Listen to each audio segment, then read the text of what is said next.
So, like a lot of people, I am a big fan of the Avatar franchise. Specifically, Avatar The Last Airbender, because I still haven't seen James Cameron's Avatar. Look, I know that was a big thing, but I never really caught on to it, at all. It just felt too derivative for my taste. Not to say that's a bad thing if you liked it or not, it just wasn't for me. Not that anyone's ever going to watch this video anyway. Uh, anyway, after the end of the Last Airbender series, the franchise has remained alive thanks to extra media such as comics, the sequel series in Korra, and now the World of Avatar production company, which has decided to add in extra stuff, such as today's subject, the book focusing on Kiyoshi. But why Kiyoshi? Well, it's kind of obvious. Out of all the past named avatars, she's the one that the fanbase has had the most fun with. She's seen as the most ruthless of the avatars, or at least the most practical sorts when it comes to the weight of a human life. And, well, because of that popularity, as well as the potential to explore the past a bit more beyond Roku's era, they decided to give us the Kiyoshi prequel novel. To take us hundreds of years into the past of the Earth Kingdom. Yes, I said hundreds of years. Explained in a bit. So, let's talk about it. First, talking about the setting of what Kiyoshi's age actually looked like. Kiyoshi's time, or Kiyoshi's age, is a very strong age of turmoil, especially in the Earth Kingdom. After the death of the last Avatar Kuruk, forgive me for mispronouncing that, because I'm pretty sure I did, the world is basically on edge, as everyone's trying to find the new Avatar. However, the search for new Avatar has dragged on longer than most attempts to find them. Remember how they discovered Aang when he was a freaking baby, and how fast they figured out who Roku was? Yeah, remember how long it took them to find Korra? Yeah, this one's even longer. They're having a bitch of a time trying to find a new Avatar, and Kuruk's former companions are carrying the guilt of his death, while working hard to try to find a new Avatar and not fail them like they believe they failed their friend. Add on the fact that there are bandits all over the place causing havoc and chaos, and a band of pirates that have banded together to form their own country known as the Fifth Nation out in the ocean. Yeah, the entire world's on the brink and just needs something to light the match. And the search for the new Avatar isn't helping things, as the Avatar serves as a stable force in the world. We cut to a few years later after their initial attempts to find a new Avatar, and they found the newest Avatar, Avatar Yoon. Okay, you see what they're doing? You see what they're doing now? It's pretty obvious what they're doing because, the title of the book. But in universe, it's actually pretty clever. When you're reading it, it's actually pretty clever.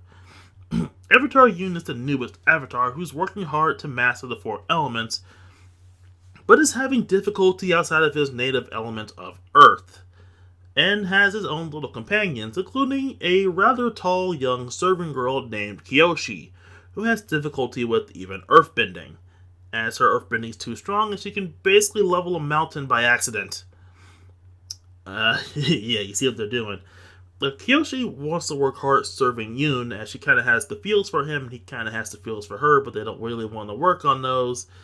But because Yoon is having difficulty trying to do anything other than Earth, and after Kiyoshi starts showing signs she might be the Avatar, yeah, it's gonna get bad really quickly.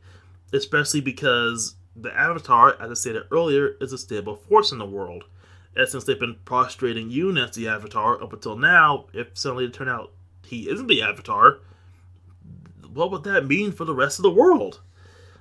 Well, that's what the whole book is about. Well, not really, because it's about Kiyoshi rising up. As I said, this is a prequel, and the problem with a lot of prequels is the fact that it's kind of hard to keep the tension when you already know what's going to happen to the main characters at the end of the story. Or in this case, the main character, Kiyoshi, who we know will live to be around 230 years old. Yeah, remember that line back in season 1 of Avatar, where they stated that Kiyoshi managed to make the island of Kiyoshi 400 years ago. Even cutting the 200 years of Aang, well, the 100 years of Aang and the Iceberg, then nearly 200 years of Avatar Roku, that still leaves 200 years of Kiyoshi. That is insane. Like, we already have precedents of people living over 100 in this world, but for Kiyoshi to live over that, to be twice as old, Death was really terrified of this woman, and I can understand why. Yes, this is canon. Look it up. This is actually canon that Kiyoshi lived to be 230 years old. I guess you just choose how you want to look when you're in the spirit world or in the Avatar spirit. So I guess Roku just feels like an old man then. Anyway, the whole plot twist of the group being mistaken about who the current Avatar is kind of fun, and you don't expect it early on, but when you do see it, it's a pretty fun thing to explore, although it does get resolved quickly as the plot has to move on from there rather quickly and become about Kiyoshi getting revenge for the death of Yoon and her surrogate father. Yoon kind of sort of dies, but spoilers. We all know Kiyoshi as the take charge Avatar who will literally let a guy fall to his death and may kill him for the greater good. And this is a story about how she eventually grew to become that from this shy, wafy serving girl that she was before. Because she was an orphan child who basically just was shed on by the world until that point. So, the villains actually are pretty smart because, again, the villains don't want to kill Kiyoshi, so there's not attention in, will they kill Kiyoshi? Because right now they won't. That's not even their main goal. The main villain's goal is control. So, Jianzhu, if I pronounce that right, I don't know what I'll do. I might get a cookie for myself, but I think I pronounced that right. Jianzhu is a master earthbender whose main goal is to try to keep the balance of the Earth Kingdom using the clouds of the Avatar. So, he's been using Yoon as kind of a buffer for him to gain power in a way to consolidate it so that he can, keep peace and keep balance. He has an obsession with it as he's carrying the guilt of Kurok's death because he's one of his former companions. But that, guilt and drive is become an obsession for him to try to keep this balance and guide a new Avatar. Again, at first he wants to believe it's Yoon as he's desperate for an Avatar, and Yoon did possess some evidence that he might have been, but ultimately wasn't. He basically is blinded by the fact it's Kiyoshi, and leaves Yoon to die in a scenario he invented, and earns the full wrath of Kiyoshi because of it, and then from there, he's basically trying to keep her under his control by whatever means necessary, even if it's by force. So having a villain whose goal, again, isn't death, but just control, is a legitimately interesting take on having a prequel villain. I don't really see that very often because, most villains resort to death, but having one that's all about, you will obey me instead of you will be killed by me is interesting. Next is Kel Sang, and I know I mispronounced that, I am very sorry, who is Kiyoshi's surrogate father, an air nomad who was exiled from the air temples for reasons. He's Kiyoshi's surrogate father who took her in after he found her living on the streets, and they have a really cute father-daughter dynamic, and he's protective of her in nice ways, and while, yes, he's the first to discover she might be the new Avatar, and at first tries to keep it a secret, he kind of can't. And like the others, he also has the strong sense of grief over the death of Kurok, and just wants to make the world a better place, which is what got him banned in the first place. And finally, there is Rangi. Or specifically Rangi's mother. I forget her actual name, and I'm going to look it up right now. She's pretty interesting because she's kind of the conscience for Jinzhu. If I mispronounce that after getting it right, I'm going to feel bad. But she quickly loses course on that because even she can't keep his obsession/grief down, and even she has her own grief. Next is Rangi, who's a firebender As I mentioned, her mother's the former companion of Kuruk. And she's a guardian of Yoon, and later Kiyoshi, after it's revealed Kiyoshi's the actual Avatar. She's Kiyoshi's friend and partner in both ways, so yes, Kiyoshi's bi in this. So Kiyoshi's canonically bi. That's pretty cool. Anyway, she's a right badass and a voice of reason for the young Avatar. Again, she's basically Katara, but more pissed off.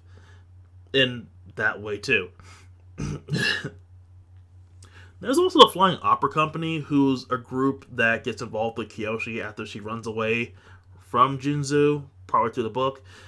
They're super important, but I'm not going to get into them because of spoilers. And there's a lot of stuff around Kiyoshi's parents and spoilers. And yeah, that's basically all I can talk about because everything else is spoilers. So overall, this is a fun little origin story telling of how Kiyoshi rose from her very, very humble origins into who we know she will become. If I have any complaints about the book, is the fact that the ending to it is really anticlimactic. Like, yeah, I know it's set up to be. I know it's supposed to be set up for the next book in a way, but it also goes to show how smart the villain is because he knows he probably can't win an out and out fight against her because Avatar state. So he's not trying to raw power the Avatar. He's trying to put her in a position where he can gain control over her. And again, not kill her. And she's out to kill his ass because of what he's done. And then what he did again, and what he did again. Ooh, boy. Again, it just shows that Jinzu is a pretty competent villain, at least for Kiyoshi in this state. So, if you're a fan of Avatar The Last Airbender and you want something to read, I recommend this book. It's a fun read and interesting. And yeah, it's anticlimactic, but there's a sequel, and we'll probably be getting into that later. So, until next time, everybody.